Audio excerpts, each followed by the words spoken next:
Hello students, we are doing lesson number 9, Features of Democratic Government. Today we are going to start with topic Equality and Justice.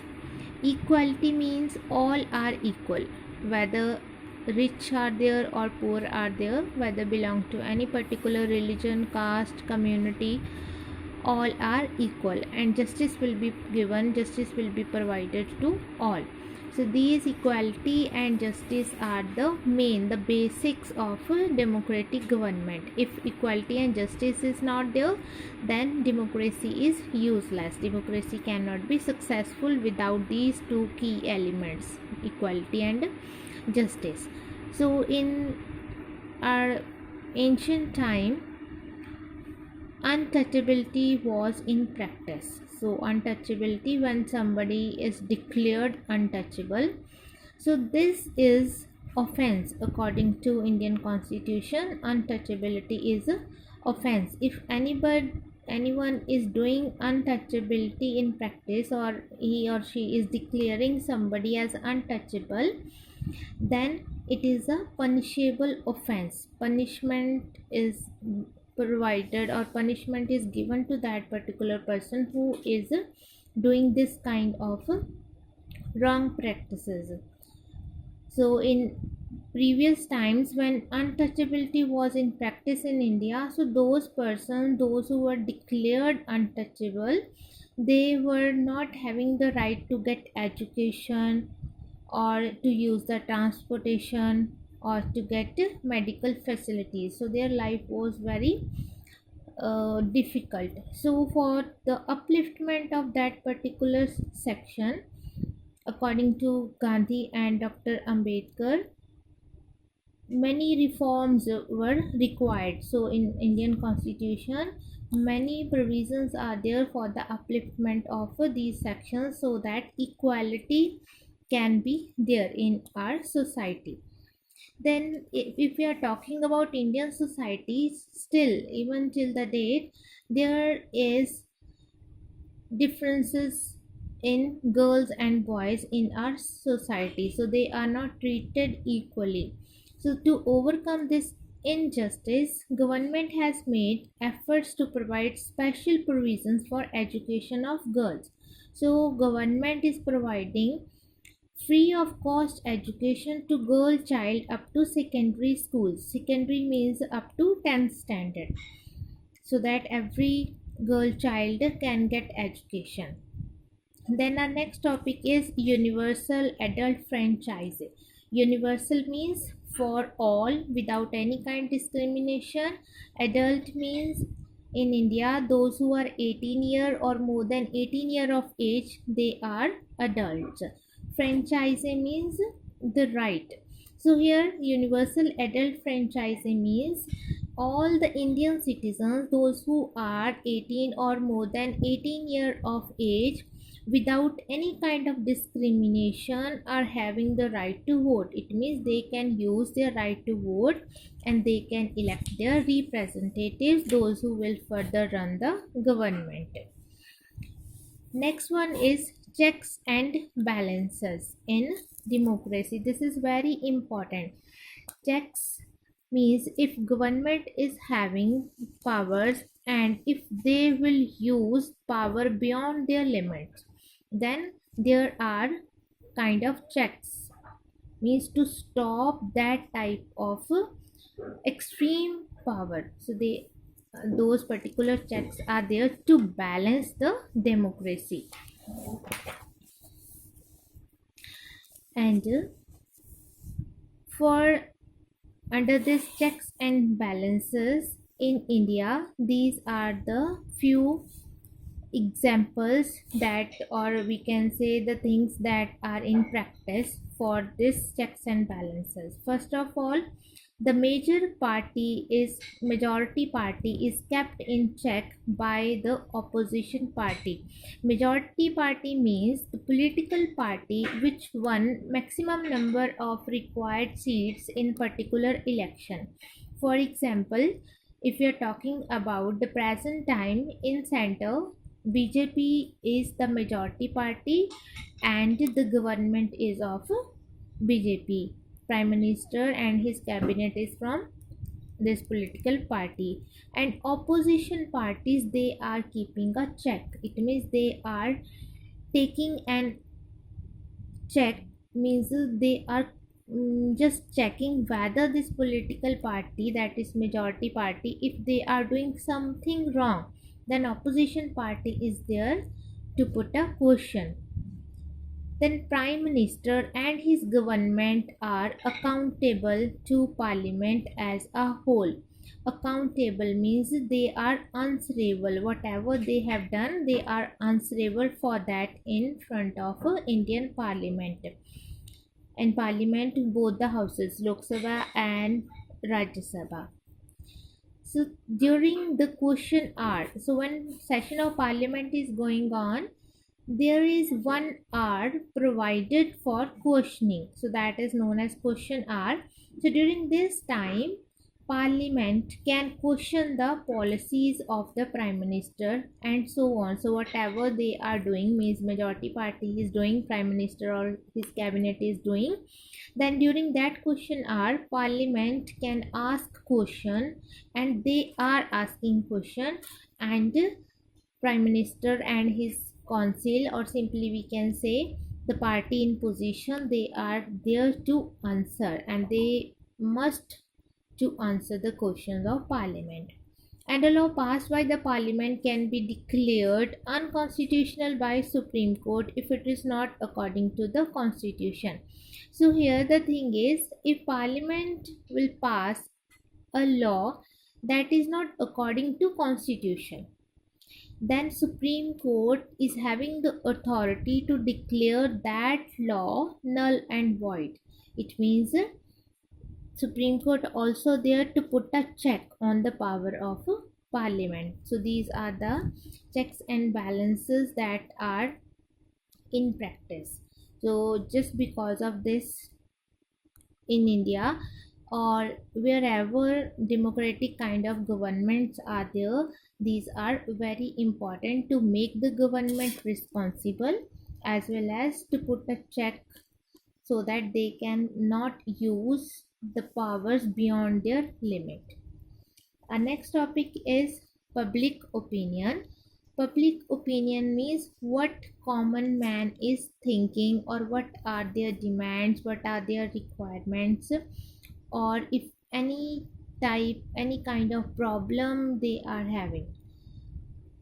Public opinion means the collective opinion, means the opinion of all, of many people on the subject of some problem or an issue facing the country. So country, if are facing some kind of problem, then the collective opinion is known as public opinion, means the opinion of the entire public. And as we are having freedom of speech and expression that is given by our Indian constitution, so we are having the right to express ourselves what we want. So how we can express our views? For this we are having media, and media means TV, radio, magazines, press, newspapers, websites, public meeting, all these are the type of media, and with the help of this media we can express our views. With the help of this media, our voice could be reached to the government or the higher officials. It means public opinion is very important, and if we want uh, democracy to be successful, then this public opinion is must. And here in India we are having the freedom of speech and expression, and our media is free. So with the help of this media we are able to express our views what we want. So when we are expressing our views, when we are able to raise our voice, definitely democracy will be successful. So now next topic is conflict resolution in democracy. So if we are talking about India, India is a land of diversity. Differences are there. So when differences are there, whether differences of language, customs, caste, culture, when differences are there, definitely disputes could be there. Conflicts means disputes. So disputes could be there. So resolution, conflict resolution in democracy, it means when conflicts are there, then something is required to settle down that disputes. And if government is successful in that, it means our democracy is successful. So India is a land of diversity. There are several instances of conflicts which occur when people of different regions means belonging to different areas, cultures, or economic backgrounds do not get along with each other. Sometimes the people of a group may feel that they are being discriminated against and may use violent means to settle differences. So, as India is a land of diversity, people belonging to different religions, regions, cultures, economic background. So, when particular section of society feel that they are discriminated by others, definitely some kind of disputes will occur, and many times these disputes are violent.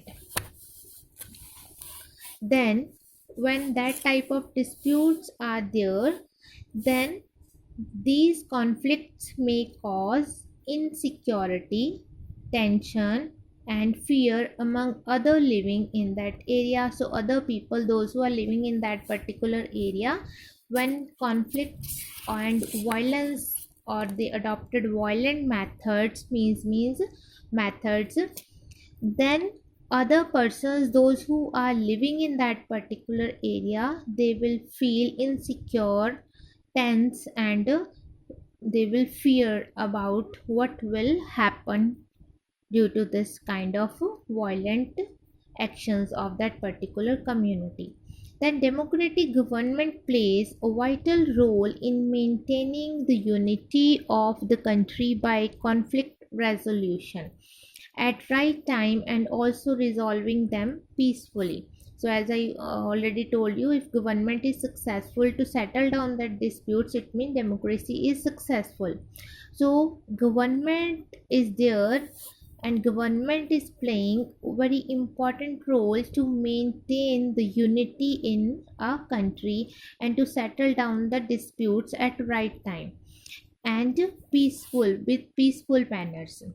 While democracy believes in majority rule, it is equally important to pay attention to the needs of the minority. Minority means people those who are less in number.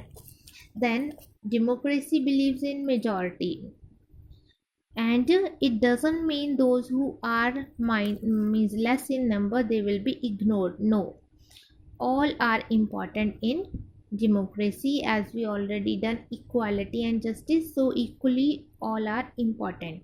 And minorities, as they are less in number, so minorities should not feel neglected or ignored. Sometimes even a small matter like the route that the religious procession of a majority community will take may lead to a conflict. So in democratic countries, especially like India, any particular thing could be a way of this kind of conflicts. Means a minor thing can be cause for any conflict. Then the government plays an important role in resolving the conflict by suggesting a meeting of the representatives of both the communities to arrive at a solution. So here question is there, how can government resolve the conflict, or what role government can play to resolve the conflict?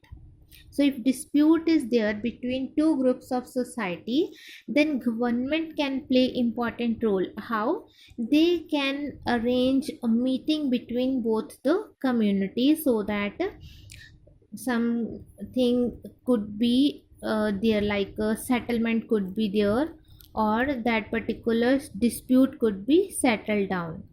And the government also take the help of police to control the situation in case any violence take place. For example, government is not successful to settle down the dispute with the help of meetings or other peaceful manners, then government is having the authority to take help of police so that they can control the situation if any kind of violence is there due to that conflict. So the next few examples are given here, just have a look. Kaveri water dispute. Sometimes the sharing of water of river which flows through different states becomes a cause of conflict between them. For example, one river is there that is flowing through two or more than two states. Then conflict could be there between those particular states on the matter of water, then who will share that water.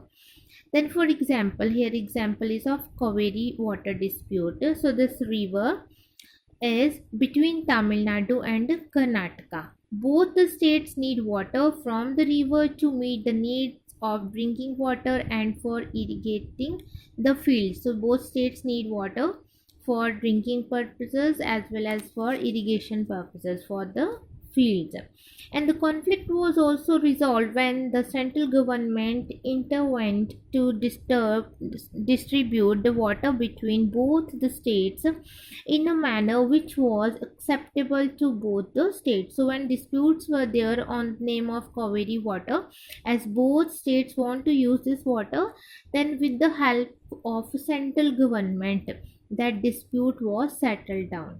It means government is responsible to settle down the disputes, as well as government is having the authority to take proper actions to resolve that particular kind of disputes.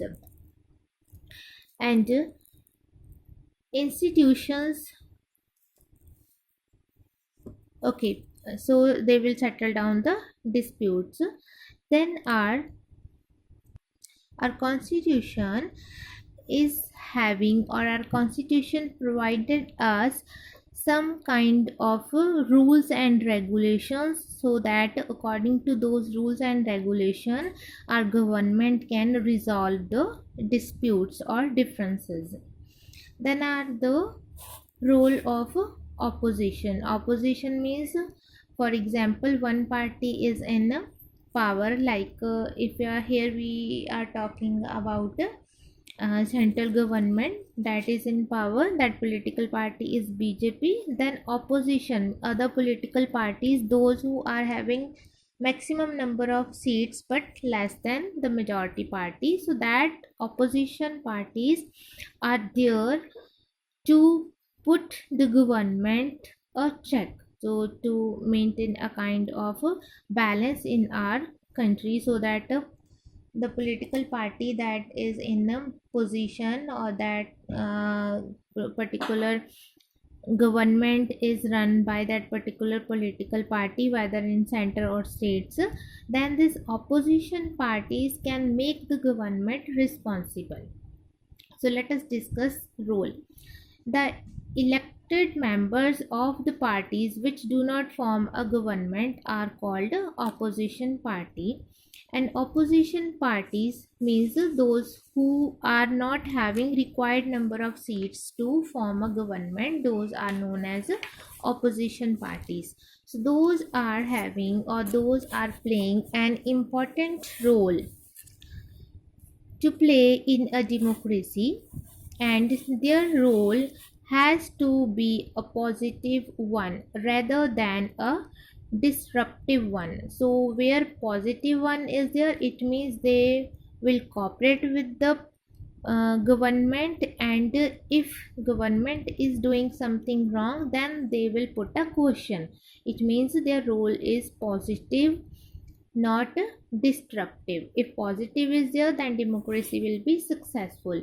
And they should support those policies of the government. So for the opposition party, the best thing is that they should support those policies of the government which are desirable in the interest of country. So if they are good for the country, definitely those things will be, or those things must be supported by the opposition.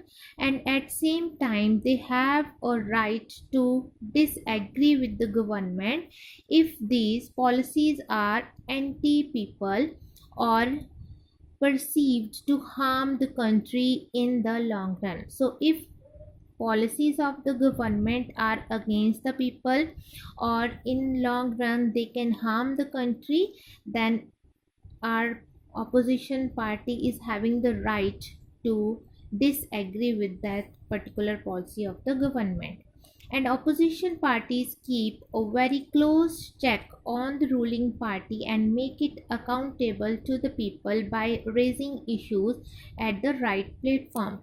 So when particular political party that is in power, means the government, if they are doing something wrong, then opposition party or opposition parties, they will put a check.